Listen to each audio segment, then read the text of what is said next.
Hi, welcome back to Stock Talk. This is Joe Rabil with Rabil Stock Research.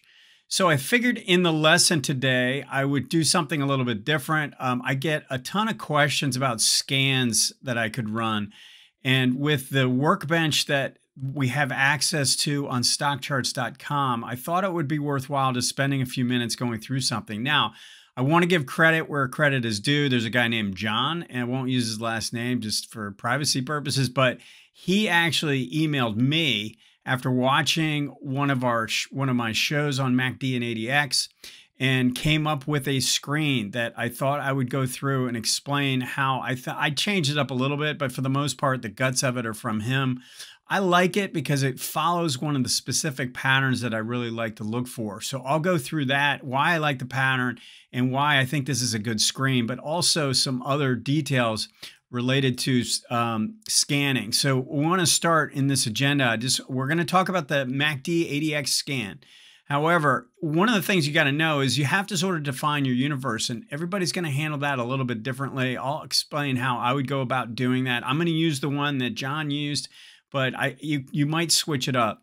You also got to determine what you're trying to do when you create a scan. All right, what is your goal? And then finally, you have to be incredibly organized if you think you're going to take advantage of anything that you get from a scan. So I'm going to talk about that briefly as well.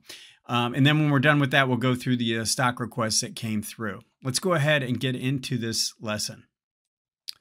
Okay, so just to start out, I'm not actually showing it on this screen because I wanted to save space for the charts, but on the far right, you have a list of choices, and it starts out with chart lists. The second one down is called scans.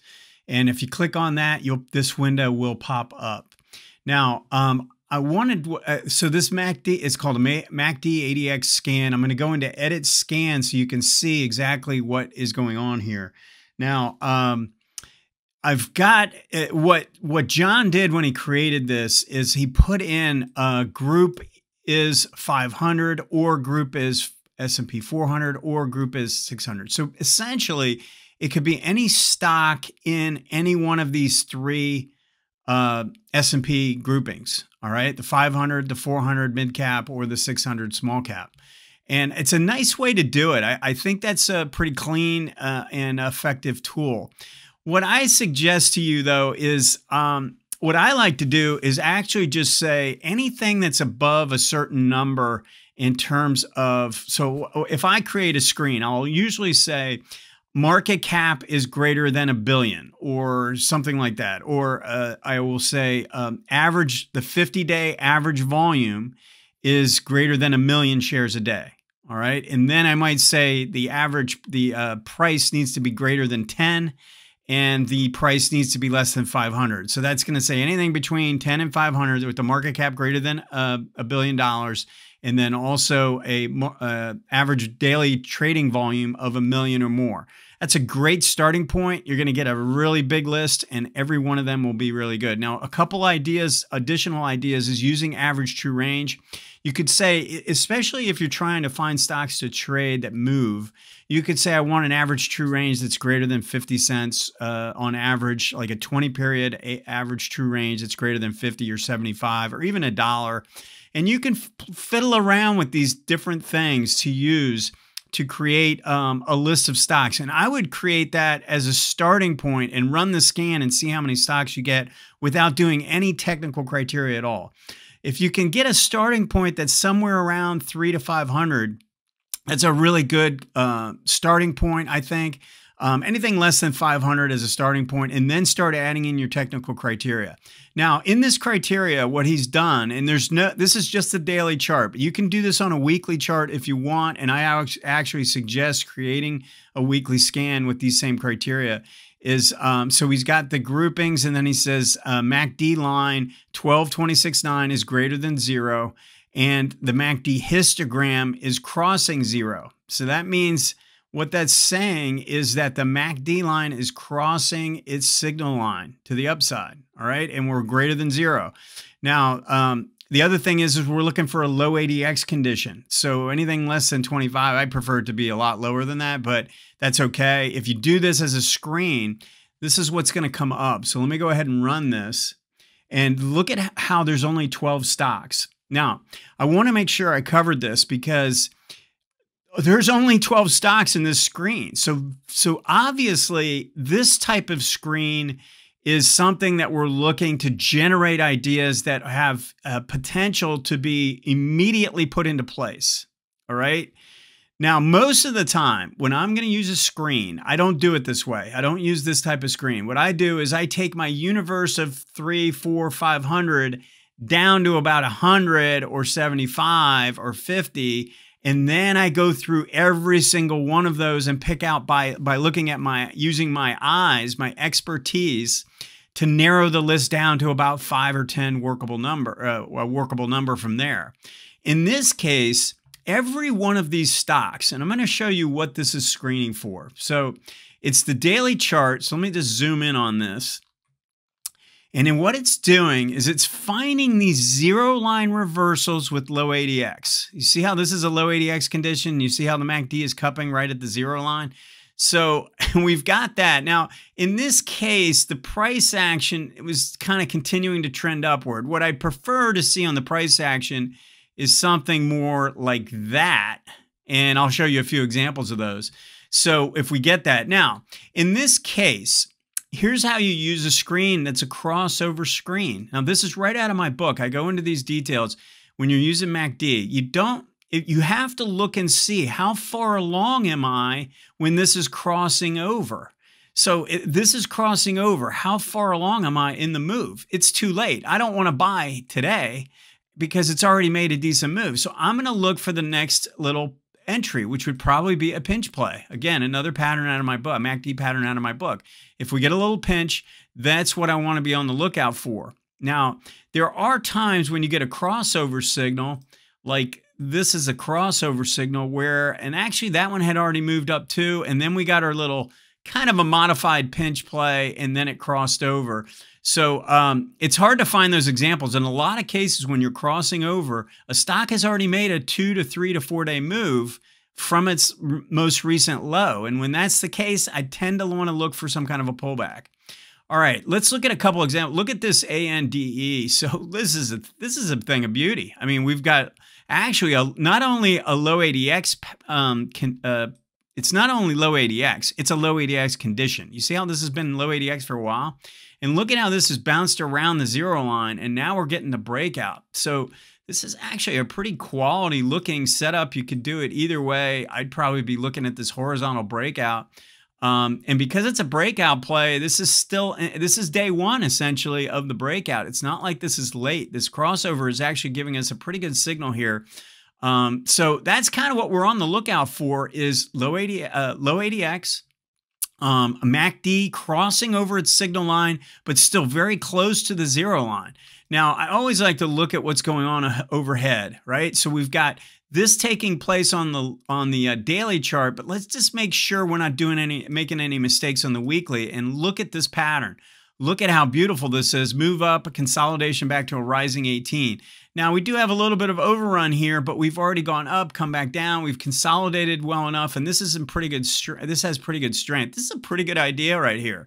So if I start going through this list, I'm looking for the same thing. Now, here's the problem. When you're starting to look at screens, what you'll figure out is that because it's following mathematical formula, it's never going to be identical. Like we're not going to probably have 12 stocks that look like ANDE, right? But this has one of these moves where look at where the crossover takes place. Look at how big a move we've made. So what are we looking for? We're looking for a pullback closer to the 18 on some kind of maybe pinch or some kind of a higher pivot low, something like that. Still a pretty good high quality look to it, especially when you look at the breakout pattern on the weekly. So you want to be able to take stocks like these and put them in a universe of your own. You need to create your own watch list because I'm sending ideas. The guys that are taking my research are going to get my ideas. They also have their own ideas, and they're constantly sending me, hey, what do you think of this one or this one? And so you've got all of these, and they're probably getting other guys sending them ideas as well. And it's just too much. It's overwhelming. So you got to be very organized in terms of how you're going about using them. And my suggestion is twofold. Number one, have a watch list that's yours. All right. You take some of ideas from him, some of ideas from me, some of ideas from your own, and put them in one spot. And those are actionable ideas, or what we call nearby points. We're close to potentially entering. And those are the stocks you're going to watch all week. All right. You're going to look at those really closely every day. And you need to have alarms in. At least I do. I have way too many things going. I got balls in the air. I've got meetings I'm talking on the phone nonstop. So if I've got that, I have to have something that kind of taps me on the shoulder and says, hey, by the way, this stock's doing this. So use the alarm setups. Make sure you use the price levels. And just say, hey, if this comes down to, 112, something like that, throw an alarm up and it'll pop up a window, send you an email, and at least you'll be alerted to the fact that this is pulled back into a buy area. That's the way I would go about doing it myself. And that's how I do it myself. There's no way I could sit there and watch every single stock and just constantly hit the go through and look at every single one. It's just too much. So this is pretty important when you're going to use screens, because you're going to have more and more ideas generated from that. All right, let's move on to the individual stocks now. If you're enjoying the content, hit that like button and also subscribe. My research can be found at rabilstockresearch.com, as well as my trading school. And if you have an interest in getting started, getting a better idea of my approach, I would suggest starting with the book, which I am offering at a discount right now in a PDF format. So if you go to rabilstockresearch.com/book, you can get more information on that. Let's go ahead and get going on the individual stocks. As always, I do like to start out with a couple of indices. I'm going to keep sticking with the QQQ and the IWM. One has been the leader and one has been a laggard. I think it's really good to focus on these to see what they're telling us. So one of the things I like to look at here is it's just kind of, I use a weight of the evidence. So I'm looking at trend, I'm looking at momentum characteristics, looking at relative performance, and then we can start to build a case as to what the direction or likely direction is to be here. So there's a couple things. First of all, let's just look at this chart up here. Look at the strength on a relative basis versus the S&P. This black line, when this is rising, this means that this index is outperforming the S&P. You can see that's been happening since the beginning, literally the day one of this year. This has been trending to the upside. Now, we're already in the middle of October. The odds of that changing are probably not all that great, but we got to keep an eye on it and see if this starts to drop. Now, that's a trend. That's a sign of relative performance. The second thing I would look at is this red line. That's the RSI 20. As long as that's staying above the 50 level here, that's also showing pretty good strength in the trend. It's a really good trend indicator. That turned up again early this year and then tested it once and has really been very strong throughout this period. So we got a couple of positives when it comes to this index. There's something else that I would suggest is that while we're correcting here, this correction that's taking place, I can draw in parallel lines that contain this move. So it looks like a correction. It doesn't look like something violent or out of the ordinary. I would consider this more of a corrective wave as opposed to something a little bit more impulsive to the downside. Now, the third thing I would look at, or the fourth thing now, is the fact that, and let's zero in on this weekly chart, is the fact that, yes, this is working off an overbought condition and it's coming down, but green is still above the red, right? So that means the buyers, the green line, the plus DI, is still maintaining control over the sellers. The sellers have not been that strong through this corrective pattern to flip the switch and take control. And we can really see this on the daily chart because we had one wave to the downside here and another wave to the downside here. And in neither case could the red DI, negative DI, get the ADX going to the upside and through 25. Neither one of those times in those decline phases and rallies for the red DI could never get the ADX above 25. So we don't have a lot of strength in the trend to the downside. Now, that doesn't mean that it can't correct some more. And I actually think that's what this wants to do. We have an 18 that was rising pretty much all year and is now flattened out. And that suggests to me more consolidation, maybe get this ADX to go down lower. And also maybe see the monthly chart work its way a little bit closer to the 18-month. It could just sit here. It doesn't have to come down a whole lot. Maybe it will, but come a little bit closer by this line moving up. As long as this stays above its signal line and green DI stays above red on this time frame, it's still in position to move higher at some point, but I think it needs a little bit more time. Okay, let's look at IWM. Now, actually, let's go back to the QQQ because I want you to see this. See this here? See up there? That's the relative performance of this versus the S&P. Now, let's look at the IWM. You see what's going on here? I mean, this is going the opposite direction basically for the whole year. It started the year and tried to pop, and then from that point on, it's been underperforming. This is not a good sign for the general market when this line is underperforming the S&P, when this index is underperforming. The other thing that I would point out is that notice how we had the 20 RSI above 50 for a little bit, but then, you know, right in this late July, early August, it started to deteriorate and we came back down. And now this is not held through this pullback. So we don't really have strong trend strength to the upside. In fact, it's a little stronger to the downside.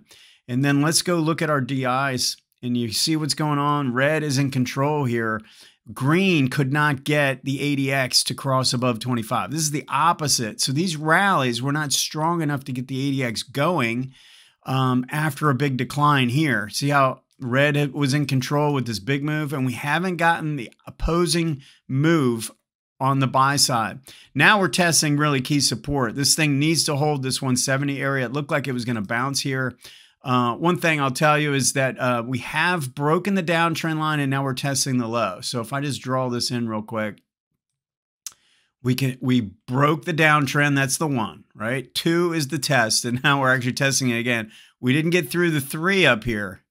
All right. If we can do that, if we can hold here and get back up there, then we have a shot at maybe making a little bit of a trading move, maybe back up into resistance again. So that's something to be on the lookout for. But right now, I'm not holding up a whole lot of hope just based on the way this is trading right now. Okay, GBTC. So this is the Grayscale Bitcoin Trust. Pretty nice little breakout developing. This looks pretty interesting. Now, I view this as a trading play. And the reason is that this has a declining 18-month line. This line, we don't really have a solid setup here. So I wanted to just come back to this and just bring this up because we broke out of this. But I would view it as a trading play where I'm using the weekly trend with good momentum, get in, play it off the daily, and manage it off the daily. Don't get too married to this pattern. I'm not sure how long it'll last. I guess if we get Bitcoin going through 30,000, that would help this a lot. I'm not sure. Maybe that's done that, and that's why this is gapped up. But I would tell you that generally speaking, this looks pretty good in the short to intermediate term. All right, I did want to talk about rates. I've been looking for this to move up to 5. That's kind of like my interim target for the 10-year rates. And we're knocking on the door right now at 493. So I wouldn't be surprised if that's only a pause point. All right. I mean, I know, I really didn't expect this to go flying through this level, but now we have to respect what's going on and accept the fact that we've got a lot of strength here and a lot of strength here, both rising ADX lines. All right. And we have strength here. We even have strength on the hourly. I mean, across the board strength. But what's important to me is how these lines are rising. And so until that changes, I think you have to assume on pullbacks, there's going to be more upside. Just like what happened here, this pullback, I really felt like was just a pause in the move and we're heading back up. If we do that again, now 5 will be important to watch though. We'll have to see how it handles 5. If there's a lot of selling there, then we might be making an interim peak. Now, I figured I'd show the home builders with what rates are doing and seeing if it's having an effect on these. So this had a really incredible start to the year, made a nice move, pulled back, and then gave it just an amazing signal when you look at the weekly, daily setup and just took off like a rocket. And then we just recently broke down, and now the 18 has actually rolled over. Now we're threatening to break the 40-week. MACD is working its way back down. Now, the momentum signs were really good on the way up, but here's what's bugging me about this. Do you see? So remember, this is a lagging indicator. It's never going to be as fast as price, and it'll never be as fast as volume. So if we want to watch what's going on with the price and volume, even though ADX is still above 25 and the green is in command and red hasn't broken out here, we have to look at this and say, okay, this was pretty hard selling. You see the volume pattern? That's pretty hard selling. We don't want to be in a big hurry. I do think there's a lot of support at 70, but I don't think I would be in a big hurry. I think this is going to spend some time consolidating and forming a range once it finds support, which I do believe is probably close to 70, something like that. All right, look at Lilly. I mean, let's just look at the monthly chart. I mean, you know, most of the time when you see something like this, you're just like, you think it's a tech stock. And who would have thought that finding a, you know, a product that can help with obesity would cause this type of a rapid movement, unbelievable, explosive move like this. It's too extended for me. I mean, look, if I'm in it, I want to hold it. The momentum signs are ridiculously off the chart strong. Don't think this is going to top out anytime soon. But I also got to look at it from a risk reward standpoint. I think you're chasing to be buying up here. It's just a little too late for my interest. Now look at RDY. So this is one that has a pretty nice look to it. It's rallied up and hit some resistance on the monthly. And we had a little tail form at that 70 mark. And this has kind of been historically a little bit of a problem area for this. But so far is handling it pretty well.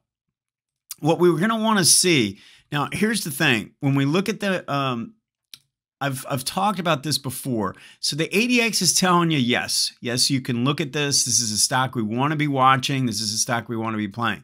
This is telling us not right now, right? So we're interested in this, but it's probably going to come up and come back down just based on what the MACD is doing. I don't think it's ready to get going right away just based on what's taking place.